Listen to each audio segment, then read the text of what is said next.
हमारी संस्कृति, हमारी पहचान।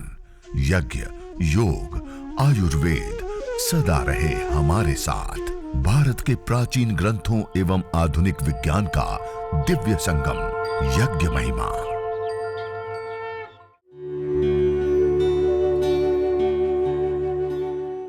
भारतीय संस्कृति में यज्ञ, योग एवं आयुर्वेद जैसी अमूल्य विद्याएं हैं, जिसका मूल है वेद। इतिहास की ओर दृष्टि डालें तो भगवान राम, भगवान कृष्ण से लेकर राजा महाराजाओं, ग्रामवासियों व अरण्यवासी ऋषियों की कुटियों तक नित्य व नैमित्तिक यज्ञों का प्रचलन देखने को मिलता है। ये जो यज्ञ है उसकी अथाह और अनंत महिमा है, और इस यज्ञ को करने पर अलग अलग कई सारे प्रकार के विभिन्न लाभ हमें प्राप्त होते हैं। अलग अलग हमारे प्राचीन ग्रंथों में, प्राचीन शास्त्रों में अलग अलग रूप में यज्ञ करने पर सनातन ब्रह्म की प्राप्ति, सभी क्लेशों से, पापों से मुक्ति, सभी प्रकार के दुखों से छुटकारा, मुक्ति से लेकर के परमेश्वर की प्राप्ति पर्यंत संपूर्ण विश्व का कल्याण और व्यक्तिगत जीवन में आने वाले दुखों से मुक्ति, अभ्युदय और निःश्रेष, दो चीजें तो चाहते हैं हम। दोनों ही चीजों की उपलब्धि इस यज्ञ के माध्यम से करते हैं। और देखिए, हम जो भी उपासना पद्धति करते हैं या उपासना करते हैं, उसका मुख्य तत्व होता है हमारा तन, हमारा मन, हमारा पर्यावरण, हमारा सारा अस्तित्व सत्व से युक्त रहे। और जब हम सत्व से युक्त होते हैं तो ऊर्ध्वम गच्छन्ति सत्वस्था। जो सत्व में युक्त रहते वो क्या होता है? वो ऊपर की ओर उठते हैं, ज्ञान को प्राप्त करते हैं, सत्य को प्राप्त करते हैं और मुक्ति को प्राप्त करते हैं। ऊर्ध्वम गच्छन्ति सत्वस्था। और आप देखिए, दुनिया का हर कोई पदार्थ, दुनिया का हर कोई पदार्थ छोड़ दे तो कहां आता है? नीचे की ओर आता है। हर कोई एनी पदार्थ आप छोड़ देंगे तो नीचे आएगा। लेकिन धरती पर का एक द्रव्य, एक पदार्थ ऐसा है, आप कितना भी जोर लगा लो नीचे लाने के लिए, तब भी ऊपर ही उठता है। वो होती है अग्नि। है? ये सत्व का सबसे बड़ा प्रतीक होता है, सबसे बड़ा सत्व प्रधान होता है। अग्नि की साक्षी, अग्नि के संपर्क में आना, अग्नि का दर्शन करना, अग्नि के अंदर आहुति देना, ये यज्ञ की। इसलिए हम कोई भी पूजा पाठ करते हैं, संस्कार करते हैं, उद्घाटन करते हैं, भूमि पूजन करते हैं, कुछ भी करते हैं तो अग्नि की पूजा। अग्नि क्या है? सत्व। क्या है? सत्व की जैसे चीज के पास रहते हैं वैसा हमारे ऊपर प्रभाव पड़ता है ना। जैसे अग्नि जल रही है और उसके पास में बैठेंगे तो उष्णता हमें प्रभावित करेगी? नहीं करेगी। ठंडा प्रदेश है, उसके पास जाएंगे तो उसकी उष्णता हमें प्रभावित करेगी? नहीं करेगी। पानी गिर रहा है, उसके पास जाएंगे तो पानी हमें गीला करेगा? नहीं करेगा। ऐसे ही जब हम अग्नि की उपासना करते हैं, अग्नि के पास बैठते हैं तो अग्नि भी हमें प्रभावित होता है, हमें सत्व से युक्त करती है, हमारे मन को सत्व प्रधान बना देती है। और ऊर्ध्वम गच्छन्ति सत्वस्था। जो सत्व से युक्त होता है वो ऊपर की ओर उठता है, ज्ञान को प्राप्त करता है, मुक्ति को प्राप्त कर लेता है। तो इस सत्व का सबसे बड़ा उपाय है। और जैसे हमने हवन किया ना, जिस अग्नि में हमने आहुतियां दी, इसको कहते हैं यज्ञाग्नि। क्या कहते हैं? अब ये अग्नि शांत हो गई, अब ये जो अंगारे बच गए ना, ये देखिए लाल लाल अंगारे हैं, इसको कहते हैं ब्रह्माग्नि। क्या कहते हैं? अब ये जो अंगारे हैं ना, उसको ऐसे शुरू से पास पास में कर लेते हैं, उसके बीच में हवा प्रवेश ना पाए, इस प्रकार से ऐसे पास पास में करके थोड़ा दबा देते हैं। और ये जो अपना घी का पात्र है ना, उसके अंदर हम पहले से ही थोड़ा सा घी बचा करके रखे थे, 1 चम्मच 2 चम्मच। एक गुगुल धूपन होता है, एक पेड़ विशेष होता है, उसका गोंद होता है, और उसको गाय का घी और गुगुल रोगानुसार अलग अलग हवन सामग्री, या ये दिव्यष्टि हवन धूप होता है, उसको थोड़ी सी मात्रा में इसके अंदर डालते हैं। जितनी मात्रा में हवन सामग्री हो उतनी मात्रा में घी और उतनी मात्रा में गुगुल, तीनों को समान मात्रा में, और सामान्यतया गुगुल, इन तीनों को ऐसे मिक्स कर देते हैं। अभी आपको नहीं करना है, ऐसे मिक्स करके, और फिर ये जो ब्रह्माग्नि है उसके ऊपर थोड़ी सी मात्रा में ऐसे एक स्थान पे, पूरे में बिखेरना नहीं, एक स्थान पे ऐसे रख देते हैं। और इसकी मंद मंद सी धुनी को घर के चारों ओर के वायुमंडल में फैलने देते हैं। तो इससे ये जैसे गूगल है ना, गूगल के विषय में अथर्ववेद ने कहा, न तम यक्ष्मा अरुंधते नैनम सप्तो अश्नुते यम भेषजस्य गुलगुलो सुरभिर्गंधो अश्नुते। जिसको ये गुलगुल की सुरभि सुगंधि प्राप्त होती है, जिस घर में, जिस परिवार में, जिस व्यक्ति को, उसको कैसे किसी भी प्रकार का कोई रोग, ताप, संताप या किसी भी प्रकार की अशुभ शक्तियां या किसी भी प्रकार का अशुभ उसके जीवन में आ सकता है। अथर्ववेद में कहा और आयुर्वेद में विशेष रूप से बताया, घृत गुलगुलो होमे च सर्वोत्पातादिर मर्दनम। घी और गुलगुल का हवन करने पर इस प्रकृति में जो उत्पात फैलते हैं वो उत्पात भी शांत हो जाते हैं। कभी बाढ़, कभी अतिवृष्टि, कभी अनावृष्टि। और गुगुलम धूप कामार्थम प्रसिद्धम मंगल प्रदम कहा। ये जो गुगुल है वो धूप कार्य के लिए प्रसिद्ध और जीवन में मंगल करने वाला होता है, मंगलदायी होता है। बाह्याभ्यंतर देहस्य शोधनार्थम प्रकल्पित, शरीर के बाह्य और आभ्यंतर शोधन के लिए प्रयोग किया जाता है। और वात, पित्त और कफ तीनों दोषों का समन करने वाला होता है, अग्नि प्रदीपक होता है। कितने सारे लाभ। और हमारे दादा दादी आप लोगों ने भी अपने घरों में देखा होगा, ऐसे कंडे जला करके उस कंडों की अग्नि के ऊपर थोड़ा गुगुल या लोबान आदि की धुनी करते हुए हमने देखा होगा। ये साइंटिफिक है, वैज्ञानिक है।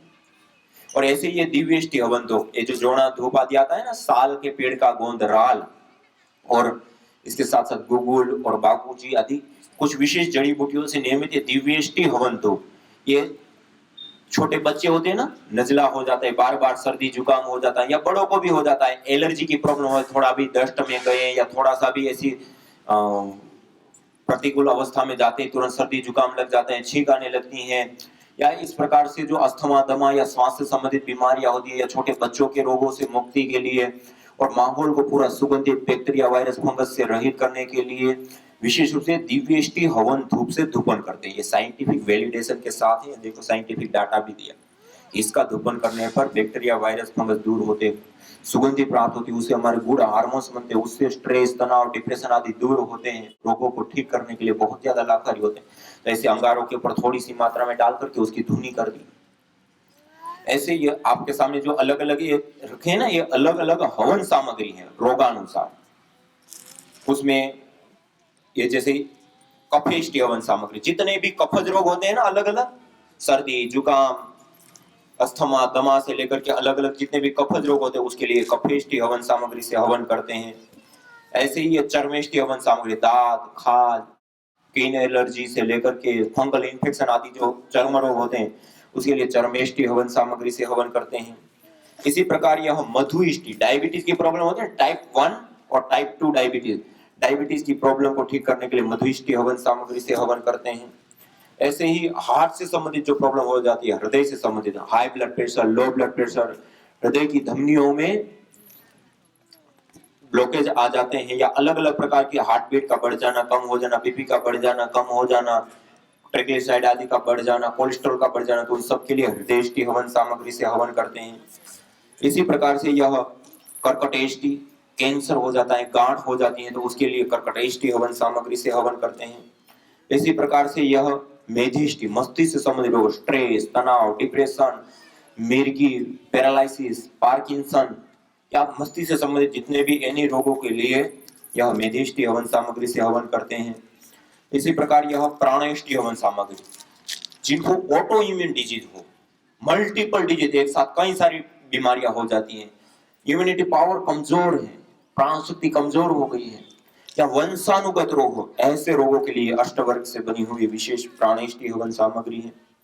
ऐसे ही यह संततेष्टि, निसंतानता, बंध्यत्व या धातुओं का पोषण ना हो न पाना, उसके कारण संतान की प्राप्ति नहीं हो रही, तो ऐसे रोगों के लिए संततेष्टि हवन सामग्री है। ऐसे ये वातिष्टि, घुटनों में दर्द, कमर में दर्द, सर्वाइकल, स्पॉन्डिलाइटिस से लेकर के अलग अलग प्रकार के जितने भी वातज रोग होते हैं उसके लिए वातिष्टि हवन सामग्री से हवन करते हैं।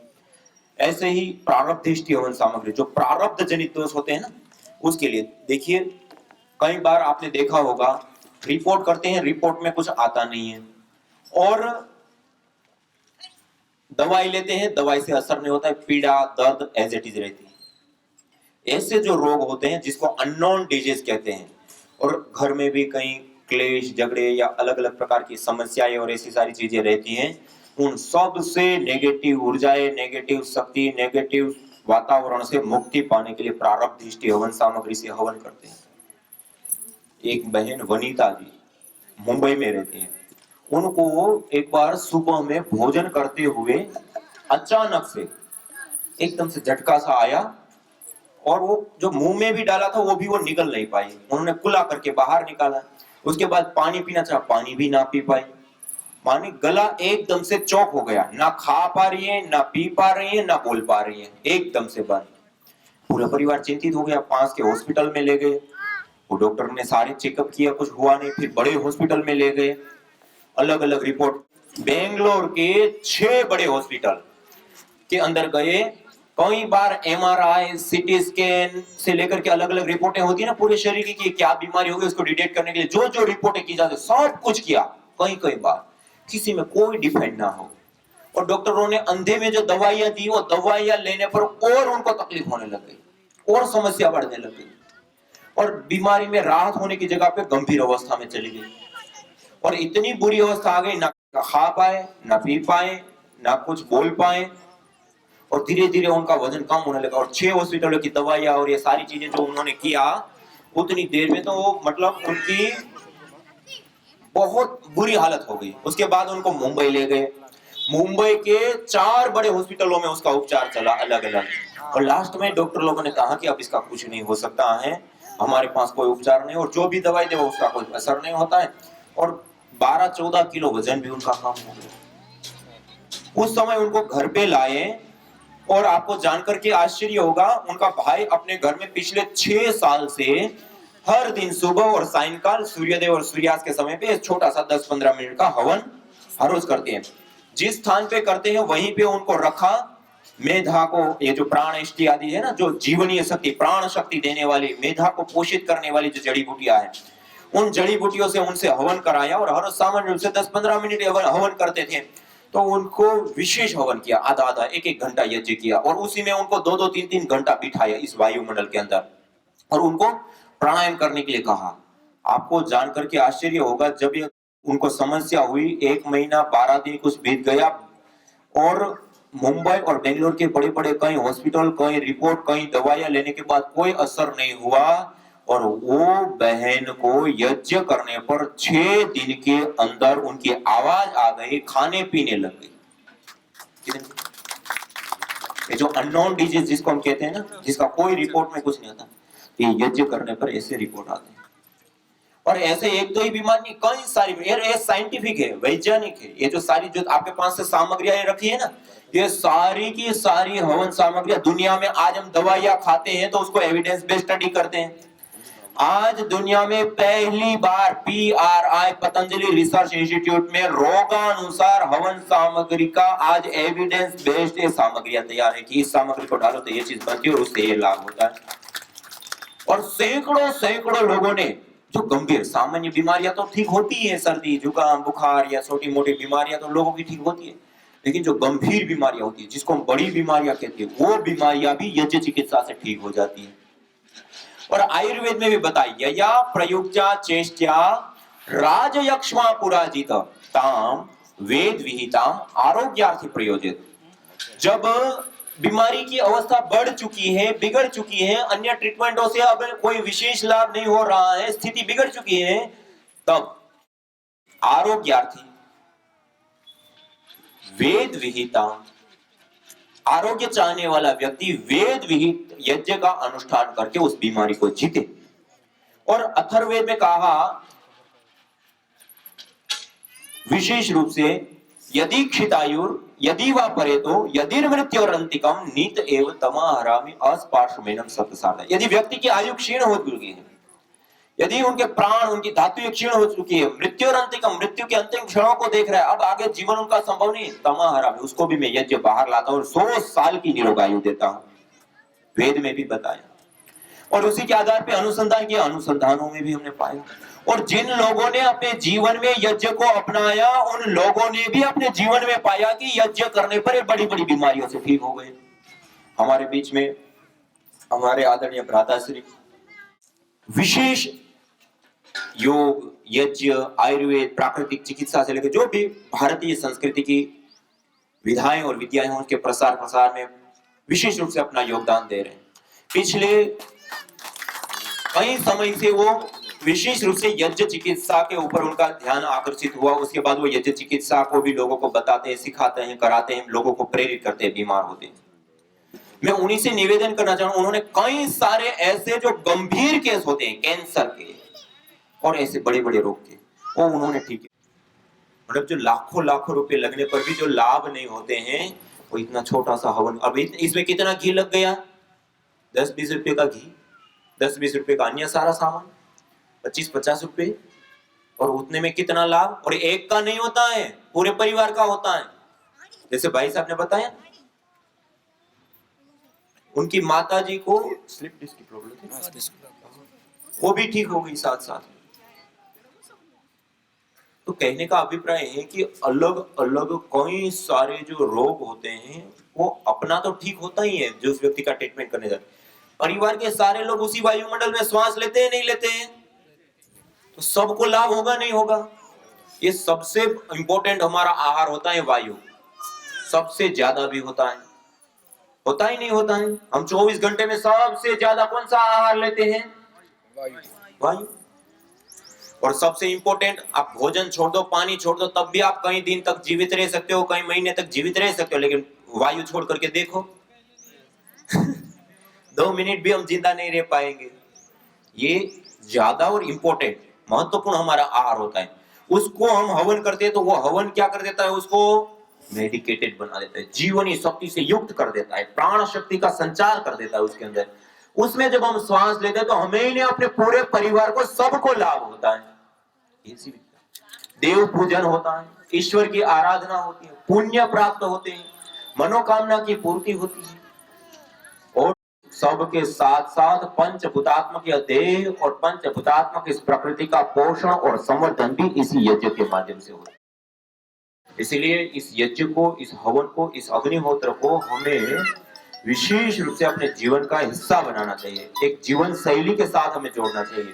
हर रोज 5-10 मिनट हम अपने घर के अंदर हवन करें। गायत्री मंत्र तो सबको आता है, गायत्री मंत्र कितने को आता है, सबको आता है। गायत्री मंत्र से ही 11 आहुति, 21 आहुति देकर के कर लिया, कर सकते हैं नहीं कर सकते हैं, तो इतने सारे लाभ मिलेंगे। तो ऐसे हम हर रोज अपने घर के अंदर हवन हम कर सकते हैं, कर सकते हैं, हाँ। तो ऐसे हमें प्रतिदिन यज्ञ करना चाहिए। और जैसे आपके बीच में ही कई दंपति भाई बहन ऐसे हैं जो प्रतिदिन यज्ञ करे, जैसे भ्राताश्री कह रहे निजामाबाद से वो यहाँ पर आए हैं, प्रतिदिन अपने घर के अंदर हवन करते हैं। ऐसे और भी कोई लोग हैं जो यहाँ पे हर दिन अपने घर के अंदर हवन करते हो, कितने लोग हैं, हमारे आदरणीय बच्चू भाई जी, जो इस सेवा के कार्यों में अहरनिश अपनी सेवाएं दे रहे हैं। हर प्रकार से, जिस प्रकार से वो सेवा दे सकते हैं, हर प्रकार से सेवाएं दे रहे हैं, और प्रतिदिन अपने घर के अंदर भाई साहब हवन कर रहे हैं। इसी कहीं ना हर रोज इतना छोटा सा हवन कर ले तो कोई सारे लाभ प्राप्त होते हैं। जो तुम चाहते हो रोगों से छुटकारा, तो लो नियमित यज्ञ का सहारा। यज्ञ की यह शुद्ध हवा सब रोगों की है दवा।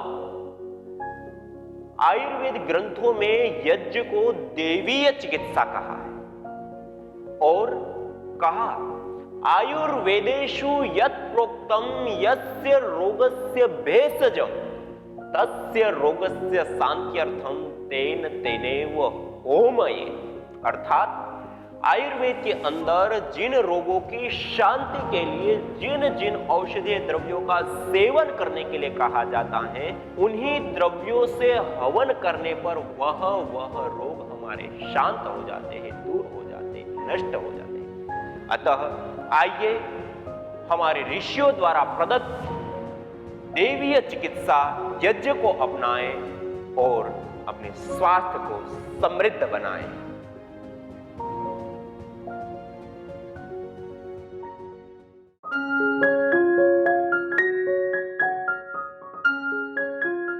हवन के पश्चात जब अग्नि शांत हो जाए, तब यह शांत अग्नि के अंगारे, जब लाल लाल अग्नि है, इसको ब्रह्माग्नि कहते हैं, और इन समिधाओं को पास में नजदीक में ऐसे लगा देते हैं,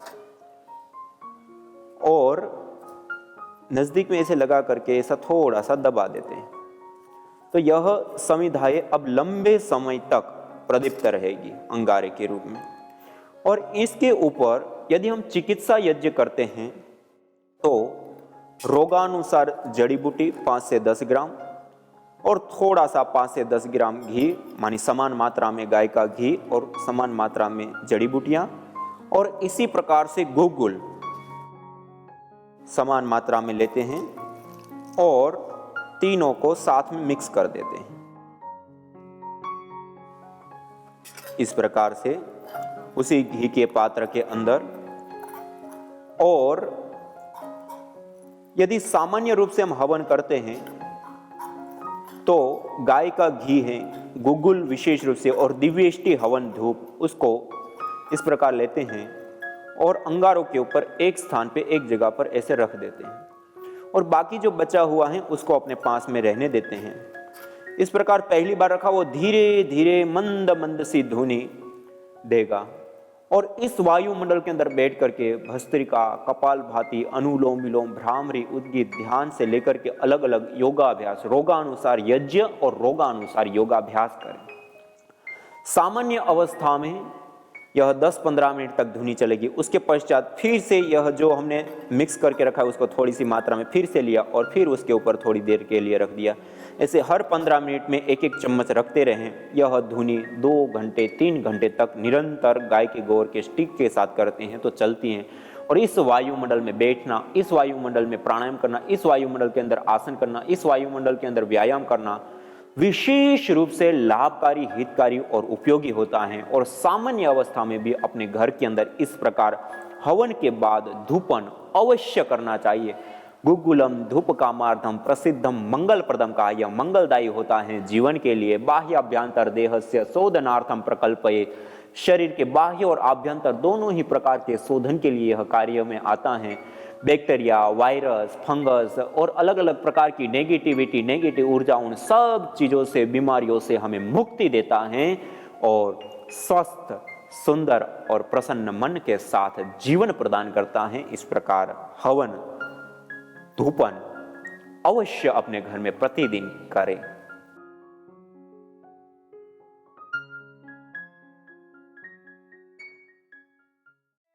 यज्ञ भारतीय संस्कृति की मुकुट मणि है, प्रतीक है, मूल है।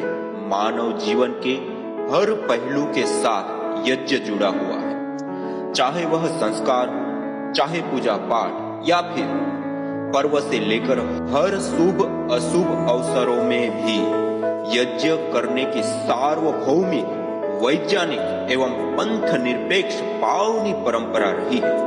आइए हम संकल्प लें, संसार के श्रेष्ठतम कर्म यज्ञ को अपनाएं। पिंड और ब्रह्मांड में संतुलन कायम करने वाले यज्ञ को अपने जीवन का अभिन्न अंग बनाएं एवं प्रकृति मां के प्रति अपने ऋणों को अदा करें। विश्व स्वास्थ्य का एक नारा, यज्ञ से होगा जग उजियारा।